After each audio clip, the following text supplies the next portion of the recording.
بسم الله الرحمن الرحيم الحمد لله رب العالمين والصلاة والسلام على أشرف الخلق أجمعين سيدنا محمد عليه وعلى آله وصحبه أفضل الصلاة وأتم التسليم. اللهم لا علم لنا إلا ما علمتنا فعلمنا ولا فهم لنا إلا ما فهمتنا ففهمنا يا رب العالمين. ثم أما بعد. So this is the third class for the first course on the Introduction to Islamic Sciences.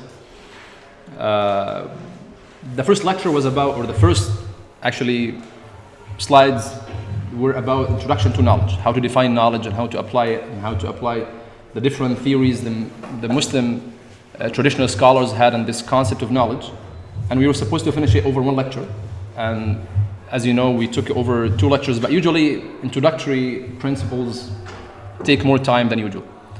The second lecture was supposed to be on fiqh, the Islamic law. And it's one of the most important lectures, I believe, in the course, because it covers a lot of different questions and a lot of practical things that we face in our life.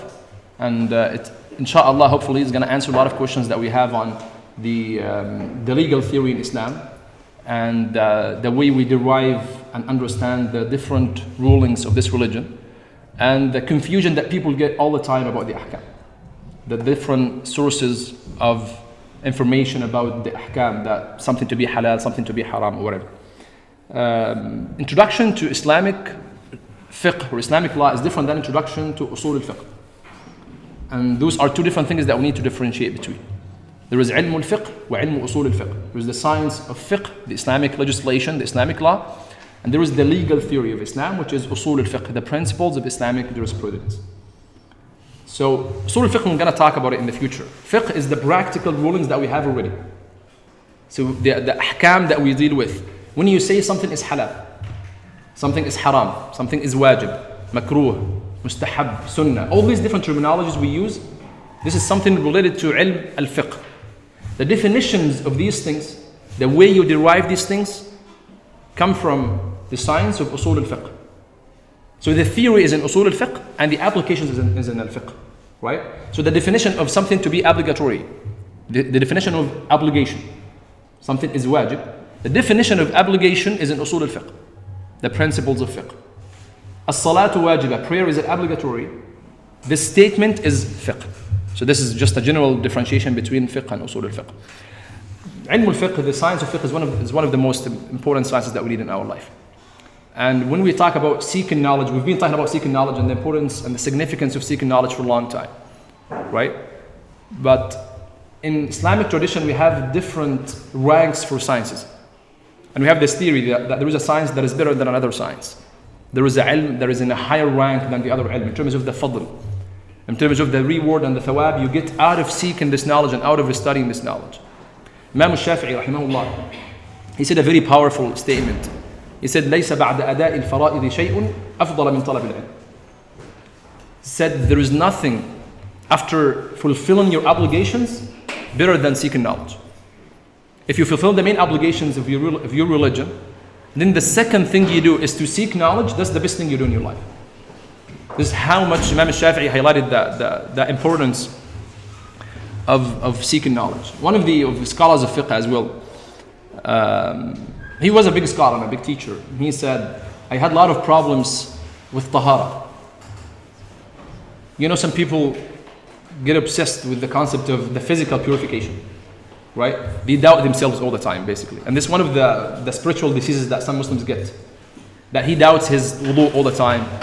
He doubts the najasa all the time. He's not really certain about his conditions. And sometimes he's right about what he's thinking of, and other times he just has a waswasa, right? He's just obsessed with different perceptions about the tahara and the najasa. He said that one night I was making wudu, and then I was just in a big waswasa. You know waswasa, when you have these shaitanic whispers about your tahara, and I'm not sure if I'm purified or not. And I kept repeating doing that a couple, 3, 4, 5 times until I felt so tired. And I just made dua to Allah. I said, Ya Rabbi afwak. I said, I kept saying, oh Allah, just pardon me, forgive me. I don't know what to do. I'm tired of trying all the time. So he said, I heard something in my ears that is telling me, al-afwu fil ilm. The pardon is in knowledge. the forgiveness of Allah subhanahu wa ta'ala, you find this in knowledge. He said, once I heard this, all these confusions in my mind, they went away. After I realized that al-ilm is the solution for this. Al-ilm is actually the answer for all of these whispers that I get all the time that make me confused about the tahara and the salah. But in order to seek fiqh and to know about the ilm of fiqh, again, all these motivational things that we keep talking about being very dedicated and being very serious in seeking knowledge, we need to apply them today, understanding these concepts, inshallah.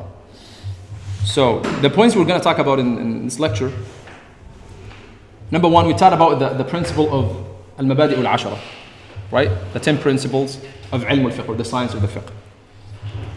And number two, the fiqh and the relationship with the other branches of knowledge. And then the fiqh and society. And then the schools of fiqh, the madhahib that we had in our history. And then the heresy of the non-madhabiyya, the importance of the schools of thought in applying our religion. Last time we talked about the principles of every ilm. We said that the scholars made this theory of the introductory 10 principles of every ilm, right? So there are 10 principles. إن مبادئ كل فن عشرة. Do you remember any of these 10 principles? Those who know Arabic, they can pick them from the verses and try to translate.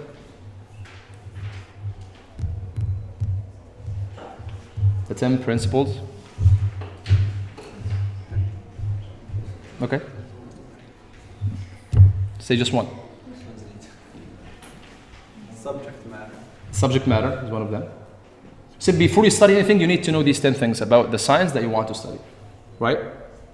So the subject matter is one of them. Definition.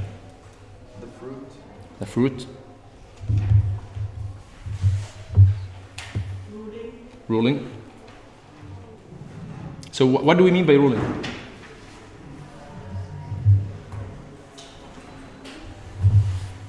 When we say that ruling is one of the 10 principles of each science. What do you mean by ruling?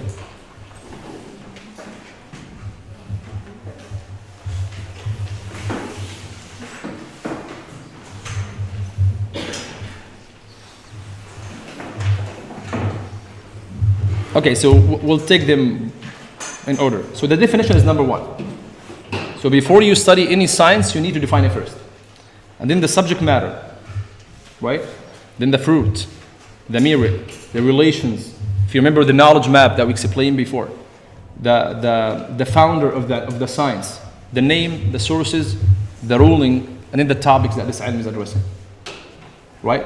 Again, those are the 10 introductory principles for every science we need to study. And again, we use the word science as just a kind of a literal translation of ilm. That any branch of knowledge basically you're studying, you need to know these 10 principles.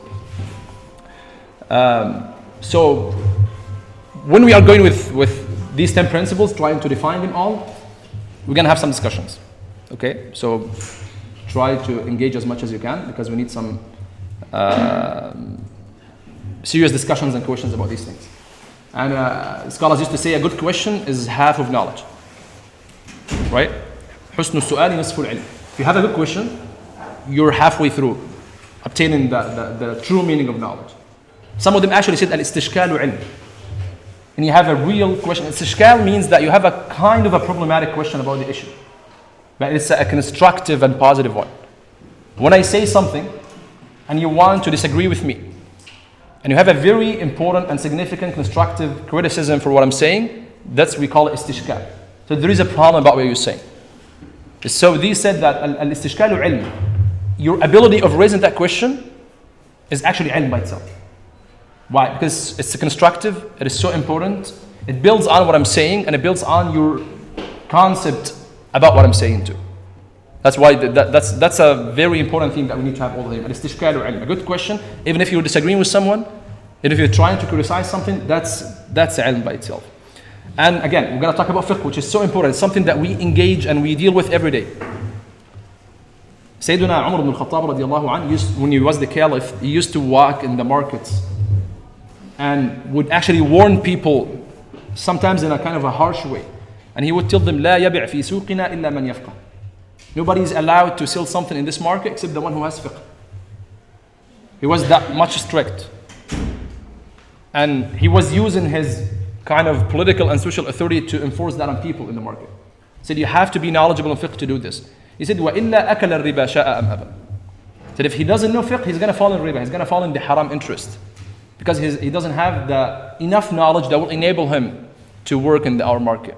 This is how much this ilm of fiqh is important. So those are the 10 principles that we're going to cover in today, inshallah.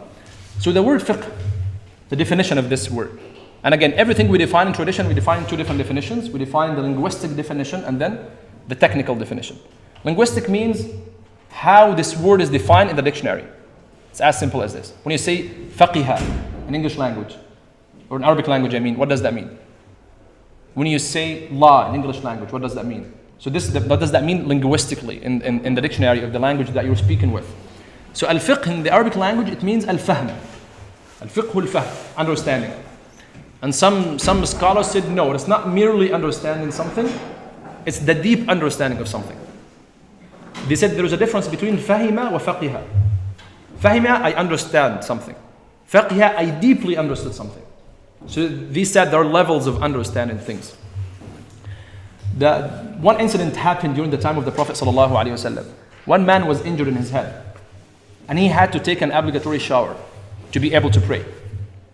So he asked just random people, some of his friends, he said, I'm injured in my head, it's very dangerous if I'm going to pour some water on my head. So do I have any rukhsa, do I have any way out just not to use water in the ghusl? So they said, no, you still have to take a shower.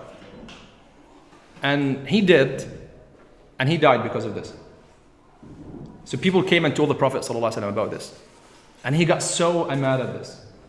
And he said, qatalahumullah. He said, they killed him. Those people who gave him the wrong fatwa, they killed him. And he made a dua, not a literal dua, because usually they said that when the Prophet ﷺ makes dua against a Muslim, he doesn't mean the literal meaning of the dua, because he doesn't make dua against Muslims. But he was just frustrated with them. He said, قَتَلُوهُ قَتَلَهُمُ اللَّهِ. They killed him, may Allah kill them. But again, he doesn't mean the literal meaning of dua. Then he said something that is very profound. He said, هَلَّا سَأَلُوا إِذْ لَمْ يَعْلَمُوا. Why didn't they ask if they were ignorant of the issue? When you're ignorant of something, just ask. Right? You need to ask to learn. If you don't know how to ask, you're not learning. هَلَّا سَأَلُوا إِذْ لَمْ يَعْلَمُوا. If they could have just asked, they would have saved that man. And then the nasiha he gave, sallallahu alayhi wasallam, he said, فَإِنَّمَا شِفَاءُ الْعَيِّ السُّؤَالِ. Al-ayy is the ignorant person. He said that the cure of the ignorant person is to ask. The inquiry that you have is the cure and the treatment for your ignorance. He said, فَإِنَّمَا شِفَاءُ الْعَيِّ السُّؤَالِ. They would have been cured themselves. They would be curing their own ignorance if they just asked in the case that they didn't know about this. There is an ayah in the Quran that mentioned that, maybe a little side point, but it's related to the linguistic definition of the word. Do you know any ayah in the Quran that has the word fiqh or any derivation of this word?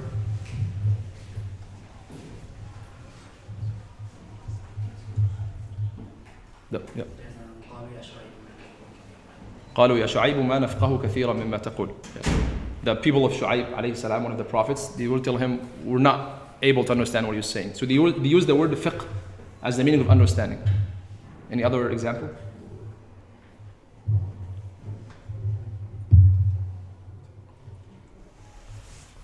Yes. فلولا نفر من كل فرقة منهم طائفة ليتفقهوا في الدين. That was one of the kind of the literal and the technical usage of the word. That some of the Muslims would actually dedicate time to deeply understand the religion. But there is another, I was asking for the linguistic meaning of the word. There is an ayah about tasbih. Allah subhanahu wa ta'ala saying, وَإِن مِّن شَيْءٍ إِلَّا يُسَبِّحُ بِحَمْدِهِ وَلَكِنْ لَا تَفْقَهُونَ تَسْبِيحَهُ. Said there is nothing except that it celebrates the praise of Allah. But you do not understand their tasbih, their celebration of the praise of Allah subhanahu wa ta'ala. And by the way, one of the most powerful ibadah that you have in your life is dhikr. One of the most powerful ibadat that completely and profoundly changes your life is dhikr. It literally changes every single thing in your life. It has the biggest impact that you would ever imagine, and your not only spiritual well-being, even on your psychological well-being too. And that maybe some people really do not like these general statements, but these things you cannot just be made as statements. You need to experience them first, and then you will know what I'm talking about. Dhikr is a personal spiritual experience that you have to experience yourself. If I can keep talking all day about the importance of dhikr and you do not experience it, you're not going to get what I'm talking about. If I'm telling you, it can affect you on all levels. I can actually claim that it can affect you on a physical level. But if you don't experience this, you can say, okay, you're just making things up, right? I cannot see this. And you will never be able to be convinced because you need to try it. You need to experience this first, and then you will know the impact of dhikr, of mentioning and remembering Allah subhanahu wa ta'ala. And this ayah, you need to think about this ayah more deeply. When he says, وَإِن مِّن شَيْءٍ إِلَّا يُسَبِّحُ بِحَمْدِهِ. Right? And today we're talking about fiqh and deep understanding. We need to dig deeper into things. So we used to try to understand things. Now we need to be more motivated to dig deeper into things to understand them more. When Allah says, وَإِن مِّن شَيْءٍ إِلَّا يُسَبِّحُ بِحَمْدِهِ. Shay means a thing. There is nothing except that it celebrates His praise. So does that include every single thing in this life? So when we think of things that are not living creatures, are they celebrating the praise of Allah? Are they included in the universal usage of the ayah of the word shay? So when you think of a wall or roof or computer or table, these things, they celebrate the praise of Allah? Or the meaning is confined to the living creatures? And he said, وَلَكِنْ لَا تَفْقَهُ تَسْبِيحَهُ. He used the word tafqah, not the word tafham. So he didn't say, but you do not understand. He said, you do not deeply understand what's going on. So again, these jamadat, these things that are not living, do they make tasbih?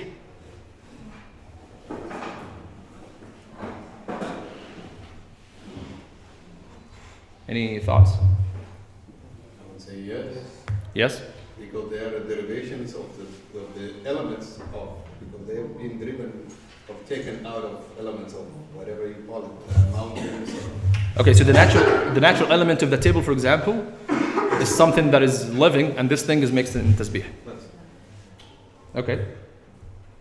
Any other thoughts?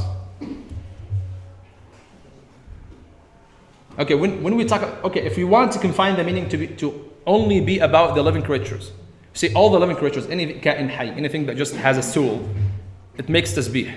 That means it literally makes tasbih. It speaks in a language that makes tasbih, or there might be a different meaning for this. So yusabbihu bihamdi, what does it mean? That, like for example, okay, like a dog. Okay, according to the ayah, he's making tasbih. Right, so he's making tasbih in his own language, so he's making tasbih, or this is the literal meaning of the ayah, or no, maybe the ayah means something else that is a little bit more metaphorical. That there's another meaning for tasbih. Yeah. Well, scientists say that some animals will communicate. So maybe it doesn't literally mean that. Maybe like they feel it in their hearts, or maybe they think that. Okay, so it's not about a real language of making tasbih, but they have that feeling, right? Okay. Any other thoughts? So for sure, all animals have feelings towards their existence, and we Muslims claim that towards their creator too.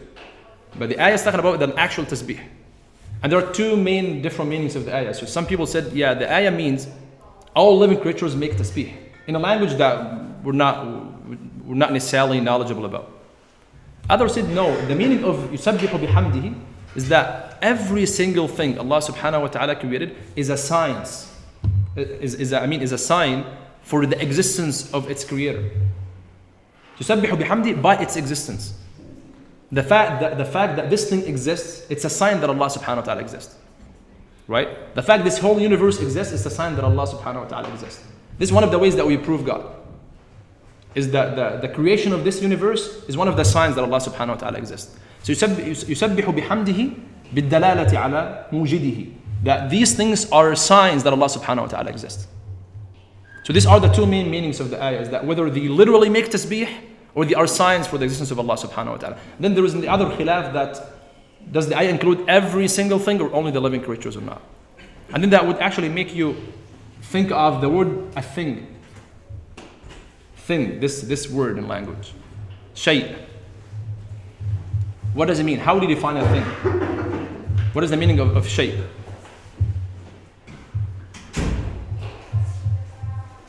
When you say that that's a something or that's a thing, how do you define that?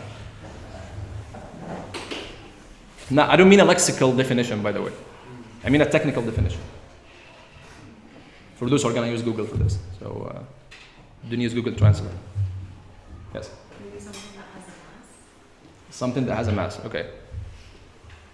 That's a good definition. Any other definitions? So that means, according to your definition, that means everything has to be existent. So things do not exist, they're not things. Right? They're not ashya. The shay is the thing that exists. So it has a mass. Is that what you mean? Yeah. Okay. Any other definitions? So things that do not exist, they're not things, right? Al-adam, non-existence is not a thing. That's a very important, by the way, philosophical and theological discussion. That what is the definition of a thing? What is the definition of existence and non-existence? Because they affect your thoughts about life, and then the way you're gonna prove a lot of things in your theology will be based on this. A thought. What? A thought. A thought? Is that considered a thing? A thought is not a thing No. because it doesn't exist. Okay, now we'll get in trouble. Huh? Yes. So what about the internet? What? What about the internet? Is that a thing? I don't know. That's the question. So, but you need to define internet first, and then you can tell if it's a thing or not. Okay. And by the way, if according to her definition, if we say things have to be existent to be things, that doesn't mean other things are not really valuable. Okay. So, yeah, thoughts are valuable. If we can say that thoughts do not really exist, right? But that was one of the definitions that was mentioned, and this is a famous definition in our tradition. It said وعندنا الشيء هو الموجود. Imam al-Laqani said that in his poem on Tawheed. وعندنا الشيء هو الموجود. The thing is the thing that exists. And he said it has to be something that exists in your mind, exists out there in reality. وعندنا الشيء هو الموجود وثابت في الخارج الموجود. He made his own definition on things that they have to exist. Why did they go through all these discussions? To talk about the existence and non-existence. Right? So the absence of something, is this a sort of existence or not? And they use that a lot for definitions, for theological discussions. When you say we want to define light and darkness, right? Light and darkness. You can describe light or define it in a certain way. But if you want to describe or define darkness, sometimes we say the absence of light, right? So the absence of something is something existent or not? So that's based on the theory of what is the definition of a thing. When you define death, death is the absence of life. So it's amr adami, as we say in Arabic. Should the absence of something? Or no, it's something that exists by itself, a different creature by itself. So if you say al-mawtu salbul haya, is you take the life away from a person, it's the absence of life, that means something adami, which is something means the non-existence of life, which means something adami. And it's not just like a hypothetical, nice discussions they had. It's very important and it affects a lot of other deeper discussions. But if you can say no, al-mawtu makhluq, death is something created, and it's a creature by itself, like life. الذي خلق الموت والحياة, the one who created life and death. So two different things, and they both exist in two different essences. This is one of the fruits of this discussion. But the theoretical discussion was not really my point. My point was to talk about dhikr, and dhikr is really important. So again, وَإِن مِّن شَيْءٍ إِلَّا يُسَبِّحُ بِحَمْدِهِ. We are things, right? Because we exist, right? At least according to our own self-claims and beliefs that we exist. Maybe we don't. We're gonna figure that out. But we think that we exist, and we are things. That's why when Allah subhanahu wa ta'ala says, وَرَحْمَتِي وَسِعَتْ كُلَّ شَيْءٍ, my mercy has encompassed everything. Sometimes in order for you to show your dire need for His mercy subhanahu wa ta'ala, you say, I'm just a thing. And He said, كُلَّ شَيْءٍ, everything. It's a universal usage of that statement. He said, I'm a thing. We are things. So you're hoping for His mercy subhanahu wa ta'ala. And again, the effect that would happen on you because of dhikr is huge. Because He said, وَمَنْ أَعْرَضَ عَنْ ذِكْرِ فَإِنَّ لَهُ مَعِيشَةً ضَنْكَ. said, whoever turns away from my remembrance and dhikr, he will have a depressing life. So again, usually when we talk about the psychological problems and mental health, and we talk about that, we should clearly define between the mental health problems in a scientific way and between the spiritual problems that people face who believe in something. You cannot separate them 100%. Both are so important, but they need to go both together hand in hand. When you cure someone with this, you need to address the issue exactly the way it is. And you know that he has a real problem with his psychological state or with his mental state, but at the same time, you cannot just take this away. That's the problem we fall in. The fine line between these things are not really clear. Because, okay, we do two extremes. Whether we say, oh, there's not such a thing that is called mental health or psychology, just like pray and read some Quran, you'll be good. That's not right. At the same time, we cannot say, forget about all these things. Spirituality will not cure your problem. You need just to address the issue scientifically, which is very important, but you cannot isolate this from the spiritual state of the person. Because we believe that your spiritual connection with Allah subhanahu wa ta'ala affects you at all levels. Actually, we can go even above and beyond this, because some of my teachers, they had the theory that the sins and your spiritual status with Allah subhanahu wa ta'ala affects you physically. And I used to disagree with that teacher on this, but he was very big believer in this. He said, I believe in this as I can see you right now. He said, once he made a very nice analogy, and he said, if you remember back in history in the old classic natural philosophy, people used to have a theory, the philosophers, that something is made or created for a single purpose. If you use it for another purpose, it's not going to work. That's a very old natural law that philosophers have. They said the knife is made or created to cut things. If you use it as a hammer, it's going to break. Right? It's going to be broken. Said that. Said the same thing, your hand. Your hand is created to do a single thing. Or a certain thing that Allah subhanahu wa ta'ala wants you to do. If you use it for something that Allah subhanahu wa ta'ala doesn't want you to use it for, it's not going to be in the same level of efficiency as if you're using it for the ta'ah of Allah subhanahu wa ta'ala. I'm not saying that's an absolute fact, that's something that is undebatable, but that was his theory. He said, I'm not telling you that spirituality is important only for your psychological well-being. It's actually more important, or maybe on the same level of importance, of your physical well-being too. And I was against him all the way, by the way. I'm just, if you're curious about my personal opinion, but I really appreciated his opinion, because he said, and I can get you some indications, there's no certain dalil, but he said, I can get you some indications in the tradition, in the sunnah of the Prophet ﷺ about these things. But I assume that it's his own personal spiritual experience. That's why when you have something like this with a person and he has his own personal experience, you cannot argue much about it with him. He told me, I cannot believe that the eyes of a person who always look at something halal are exactly like the eyes of a person who always look at something that is haram. He said, I cannot believe it. And he's a scientist, by the way. And he's not a person that he's just like a darwish, as they say. But no, he's a person who knows science. But he said, I cannot take it. He said, I believe there's a difference. Both eyes are different. And I was told him, like, you mean different physically? He said, yes, physically. He was that firm on his belief. And we ended up in disagreement. We didn't agree, both of us. The point here is no, it's a personal experience of your consciousness of Allah subhanahu wa ta'ala in your life that affects you on all levels. And dhikr is one example for that. You test it yourself. You have your own schedule of dhikr and remember Allah subhanahu wa ta'ala, and you see.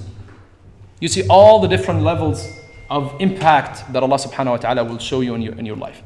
So, the word fiqh in Arabic refers to deep understanding of a given topic. If you want to deeply understand something. Technically, the technical definition of fiqh, and here we need to have a couple discussions here. So it has multiple definitions in the tradition, and one of them is the knowledge of the practical legal rulings which are deduced from its detailed evidences. The knowledge of the practical legal rulings which are deduced from its detailed evidences. So how many words here in that definition that we need to break down to talk about? How many terms in that definition that we need to talk about, or we need to define?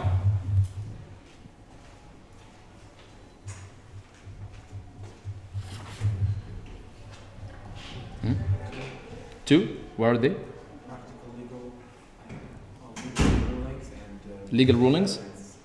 Legal rulings and evidences? and detailed evidence. And detailed evidences. Okay, what else? Yeah.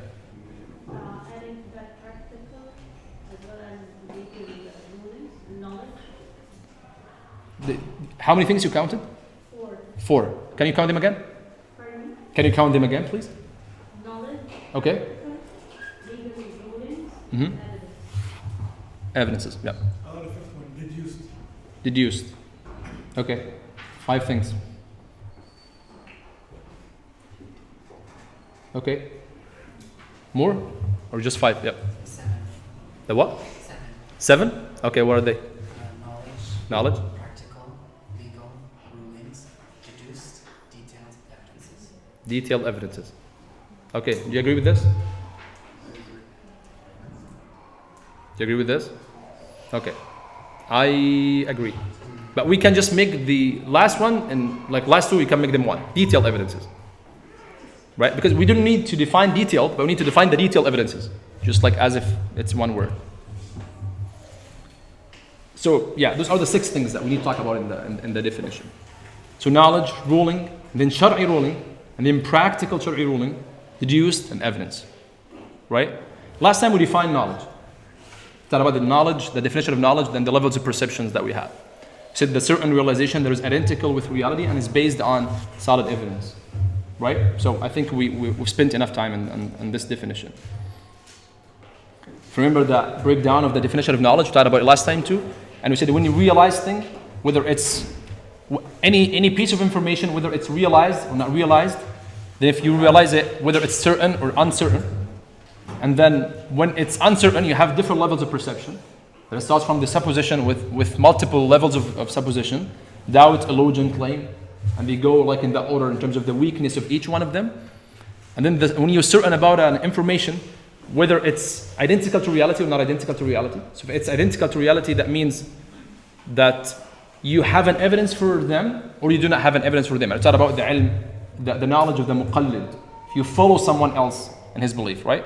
Remember we give the example of someone is claiming that it's raining out there versus someone who knows that it's raining out there and there is a dalil that he has. And we gave all these different examples. If it's not identical to reality, that means it's the compounded ignorance. Right? You remember the 2 different types of ignorance? And?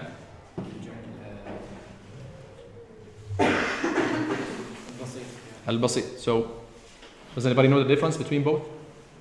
We said there is simple ignorance and compounded ignorance. So what is the difference? When you right wrong and then, When you what? like when you just didn't understand something and then when you're like certain on something. Which is simple and which is compounded? The absolute ignorance is the one that's you won't admit you're wrong, like you keep consistent. Mm-hmm. And then simple is just you didn't know.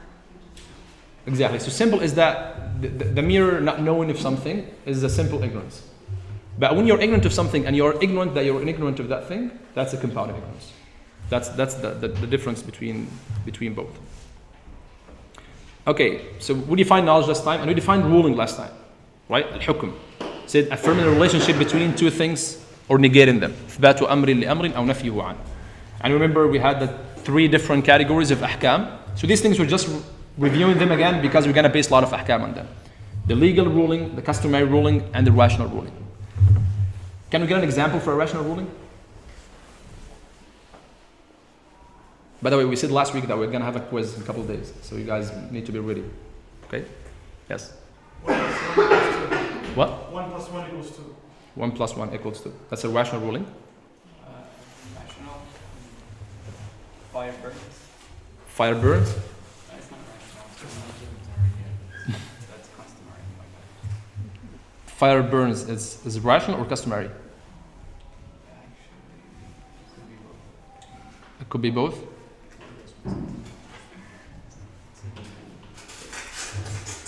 So fire burns. That's a rational example, a rational hukum, or a customary hukum. What is the difference? How would we decide on this? How would we decide that it's a rational or customary? Rational is something that cannot be disputed. That cannot be what? Cannot be disputed. Cannot be disputed. Yeah. That's the only condition for a rational ruling. Rational that it has to be based on a fact. And also like it's an absolute fact that cannot be disagreed. Can't have an opinion about. Can't be too right and wrong or So fire burns is rational? Because it cannot be disputed. Or this is what I understood from you. Yeah. It's rational, right? Fire burns is rational. Okay. Does everybody agree on this? Be careful because I'm going to ask you why. Okay, so before you give an answer. So fire burns is irrational? Yes. It's what? Customary, Why? because it's based on observation and recurrence. When we see fire, it burns, but that's not like purely from the mind. Fire burns is not purely from the mind. Do you agree on this? Do you agree or not? And there's There are the only two options, by the way. So yes or no. So fire burns is something that is absolute and it's something that will never be disputed. So it's a rational ruling, or no, it's something that we found out through observations and recurrence and different ways of different sources of knowledge. Yeah. You could make it more complicated and be like, like does fire burn everything? That does what? Or do, like, fire burn everything? Like I feel like it's too complicated to say it's just a rational thing. I think it's customary. Because it does not burn everything. No, because it's like more complicated than just factual. Like it's based on observations. So if it's based on observations, that means it's customary or rational. This is the only point that we want, regardless of the complication of the way fire works. Yeah. Fire works, two different words. It's not fireworks. Okay. It's not a good joke, so forget it. Okay. So when we say again, when we talk about if you throw someone in something, not someone, anything in the sea, it's gonna be drowning, right? That's rational or a customary thing?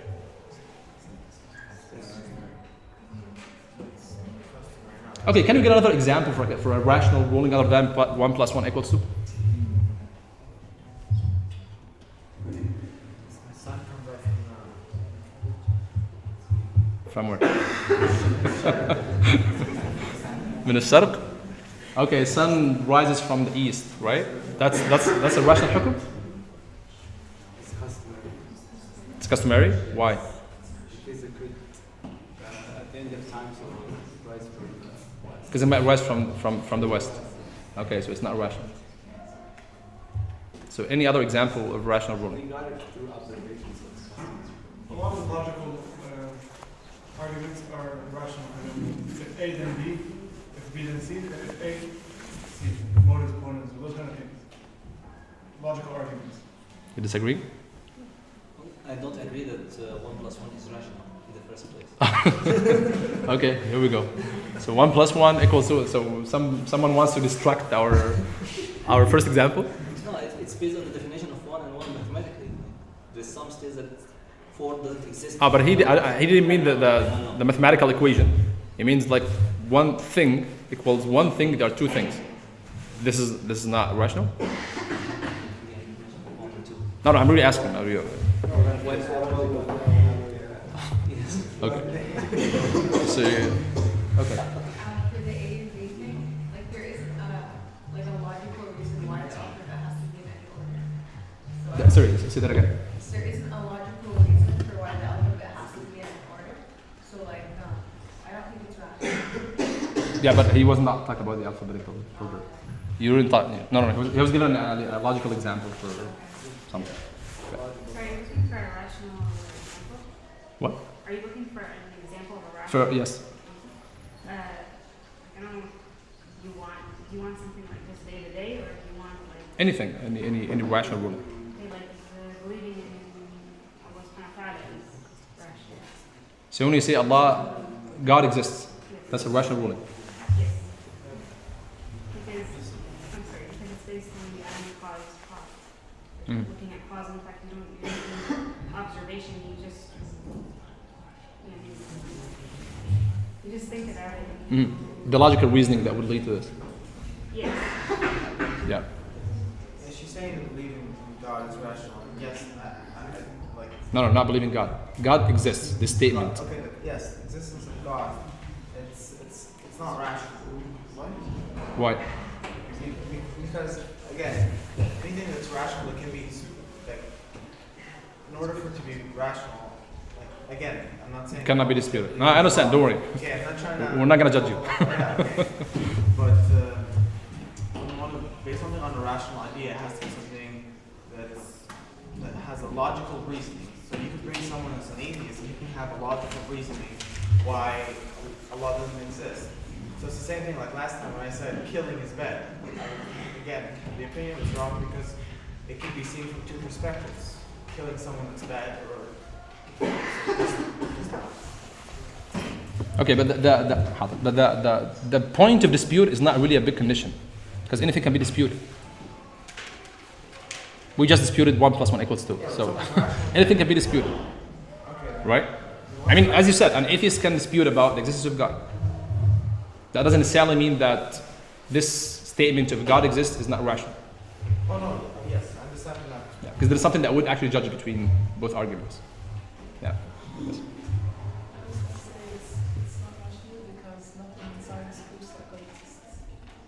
It's not rational because? Nothing in science proves that God exists. What does science have to do with rational rulings? Because it's not logical. Okay, so this is a very important point, because one of the main reasons we make these categories is to exclude science.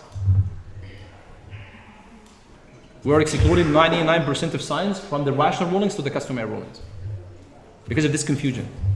So a lot of people get confused about the theological concepts in Islam because of this point. Okay, if we cannot prove this scientifically, so it doesn't exist, which is not true, because existence was never contingent on science, right? When we say, okay, I cannot prove that there is adab al-qabr, that means it doesn't exist. No. Yes, that's why I know it's not logical. Yeah, I understand. I mean, I'm just building on this point that one of the main reasons we have these multiple categories, because to avoid this confusion about, okay, if something that we cannot test in the lab and we cannot prove scientifically, that means it doesn't exist. No. Because a lot of things that we cannot test and they exist. Right? When we talk about all the unseen world in Islam, when we talk about the angels, the jinn, the hereafter, the qabr, all these things, we cannot prove them scientifically. Right? They're easy things that we are interacting with in our life we cannot prove scientifically. Right? Yesterday, how can we prove it scientifically? They're trying to make new theories, but I don't know how. Yeah. I feel like science fits into the argument because it's based on observation. Like all scientific experiments is based on observation. Anything that you perceive with your senses that you test in the end. It doesn't have to be rational. It just has, but I feel like it's based on observation. Yeah, this is exactly what I'm saying. Oh, that is it. Yeah, so I was saying that we were excluding science not from the whole categorization. I'm excluding it from the rational rulings to the customary rulings. So again, 99% of science, less or more, they apply to the adi, to the customary ruling. Okay? So just because we talked about this a lot last time, one more example for legal ruling.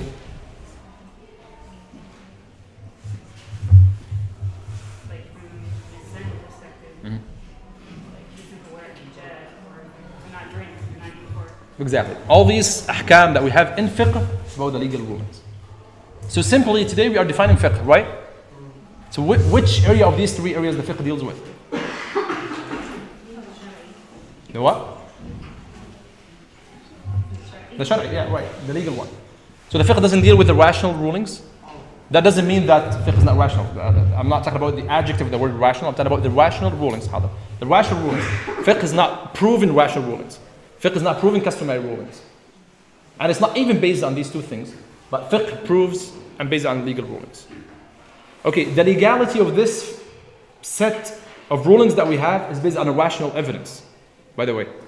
So we can trace back the set of beliefs in fiqh to a rational hukm, which is the existence of God. That's the way Islam works. So it starts with the rational hukm that you need to think deeply. I'm going to talk about aqidah in the future, inshallah. You need to think deeply about the universe.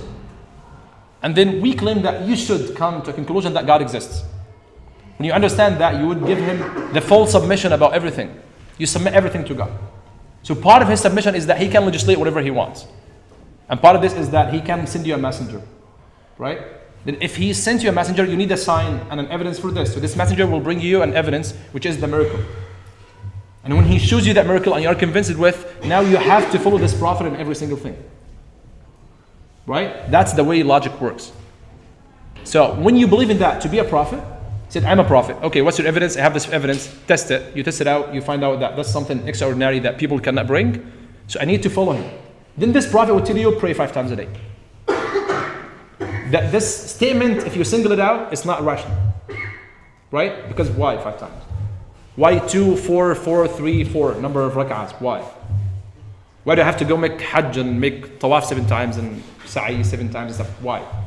Some of these things, we do not rationalize them in the first place, right? But they start from the first principle that why God exists first. So this is the way we deal in Islam about these ahkam. So that's the again, we spent more time on the ruling because it's really important. We're gonna mention it in every ilm we're talking about, inshallah.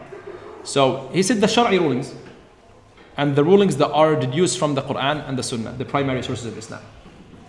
We get to know about Salah is obligatory, Siyam is obligatory, all these things from the primary sources that we have, the Quran and the Sunnah. And the sources, we talk about them in Usul al-Fiqh, inshallah, in the future. So this is the Shar'i ruling. It's based on a divine revelation. But he made it conditioned with practical Shar'i ruling. And again, if you remember, we said there was a qaida in definition. There was a rule in definition that says the more you add words, the more things you are excluding. Right? If you say rulings, that includes the 3 rulings. If you say Shar'i, you excluded the other 2. When you say practical Shar'i rulings, you exclude another thing too. Right? So you can get the implication that there are practical Shar'i rulings and there are kind of impractical Shar'i rulings. This is what he means here. He says fiqh deals with the actions of the morally responsible people, with things that you do with your body. It doesn't deal with your thoughts. It doesn't deal with your ideas a lot. It doesn't deal with your spirituality, because this should be addressed in other science. If you remember when we talked about Hadith Jibreel. And then the practical Shar'i rulings that are deduced from the detailed evidences. That are deduced from the detailed evidences that are in the book of Allah subhanahu wa ta'ala and the sunnah of the Prophet sallallahu alayhi wa sallam. And we mentioned that point a lot, that the rulings of these things, Allah subhanahu wa ta'ala has said them before. And He asked us to uncover these rulings and to get them. Right? So we didn't invent the fact that as-salah is wajibah, but we actually uncovered this fact from the primary source in the Quran. Because He revealed us a book that is called the Quran, and it has وَأَقِيمُوا الصَّلَاةِ, and established prayer. And through our understanding of the Arabic language, we could understand that as-salatu wajibah, that the prayer is obligatory. And then the evidence, ad-dalil. He said the detailed evidences. And again, that gives you an implication that there are detailed evidences and there are general evidences. Right? General evidence in Islam is that Al-Quran is a source of rulings. That's a general evidence. When we say Al-Quran, the book of Allah, Al-Quran hujjah, right? The book of Allah is hujjah, is a source of rulings. That's a general evidence.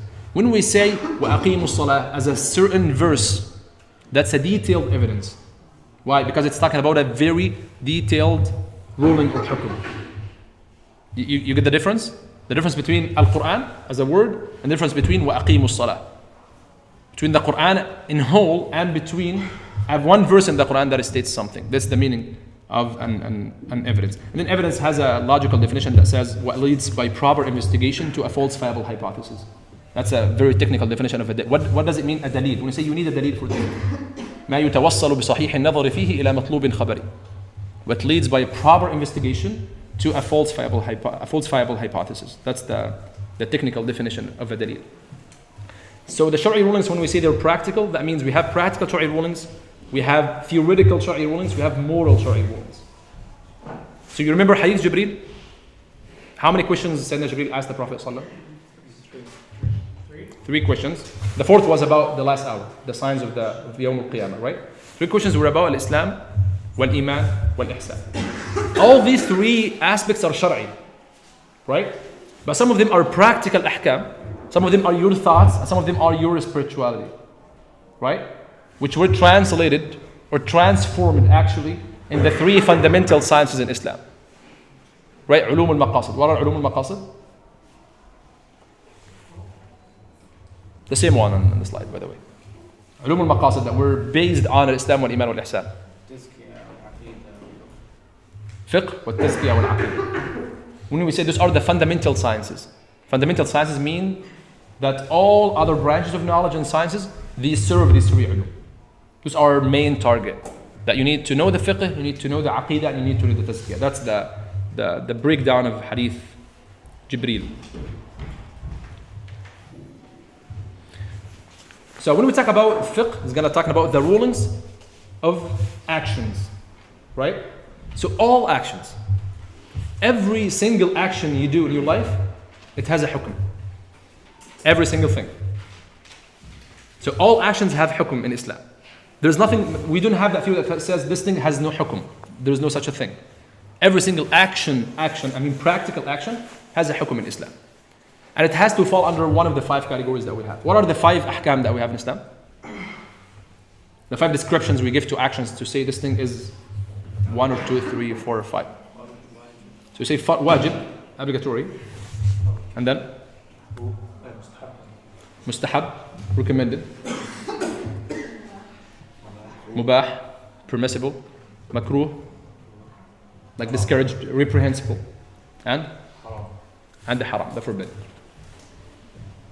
Every single thing in your life has to come under one of these 5 things. What is the biggest and the widest circle that covers the majority of our actions in these 5 things? Is the mubah.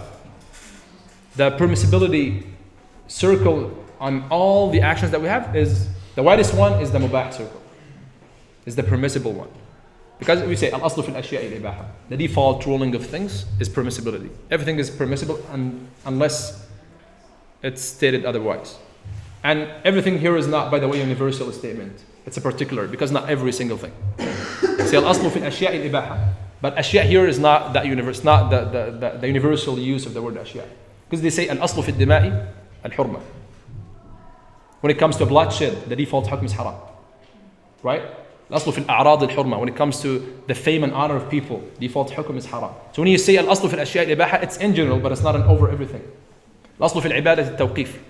The default ruling regarding ibadah is what was only mentioned in the Quran and the Sunnah. It's not permissible. So you cannot say, I'm going to invent a new prayer, I'm going to pray because al-aslu fil ashya al-ibaha. No. It has to be something that is shar'i, stated in the source. So it's a general statement that is true, but it's not really in a sort of a universal usage. So that would tell us that the subject matter of ilm al-fiqh is all the rules that are related to the acts or the actions of the mukallafeen. Mukallaf means the one who's legally responsible in Islam. The fruit of ilm al-fiqh, I think it's obvious. The outcome that would come from the study of this ilm, it gets you the pleasure of Allah subhanahu wa ta'ala. You know what Allah subhanahu wa ta'ala wants you to do in this life. You know your obligations and you know your rights too. That's why it has a very important social impact. That when you know your responsibilities as an individual lives in a community, that means that you know your own obligations and know your own rights and the rest of the community. Right? When we talk about the concept of fardul ayn or fardul kifaya, when you think of the examples of the communal obligation, it gives you a lot of social acts of worship and social obligations that you have to do. One of the very beautiful communal obligations, when Islam tells you, you need to be a person who is so positive, that talks about good things and bad things all the time. You need to be vocal about bad things, to deny them, to forbid them. Al-amru bil-ma'rufi wal-nahy 'anil munkar. It's an ibadah in Islam. To enjoin the good and to forbid the evil. And it's a very critical communal obligation because it encompasses the self-correction, self-improvement, self-development all the time. Not only at an individual level, but a community level too. You cannot just be passive about things. It's a fard.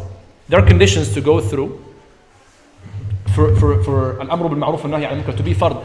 But it's the default hukm of enjoining good and forbidding evil is fard. So when you see something bad, you cannot just stay silent about it. The Prophet ﷺ told the Sahaba, ad-dinu nasiha. Religion is advice. He said ad-din, which is al here, this definite article means comprehensiveness. It implies comprehensiveness. All religion is about an advice. And then they asked, the Sahaba asked, قُلْنَا لِمَنْ. And the beautiful thing about Sahaba, they usually jump into the details, into the practical application of the hadith. They don't just go with theoretical things. That was the unique thing about the Sahaba. They didn't just discuss and ask about what is the definition of religion, what is the definition of nasiha. They know. And they were native Arabic speakers for sure. So they know. They said, liman, to who? So they understand the meaning of the hadith. So he said, لله ولرسوله ولكتابه ولأئمة المسلمين وعامته. Said to Allah, to the messenger, to the books of Allah subhanahu wa ta'ala, to the book of Allah, which includes the other books too, and to the people of authority and leadership of Muslims and their common force, which means to everything. So it's from your own aqidah to your own daily life interactions with people. You have to give an advice. So that's one of the concepts, how fiqh can impact the whole society and whole community with knowing the ahkam of Allah subhanahu wa ta'ala. We're going to pause here for Salatul Maghrib, and then we'll resume after Salah, inshallah. Jazakumullah khair.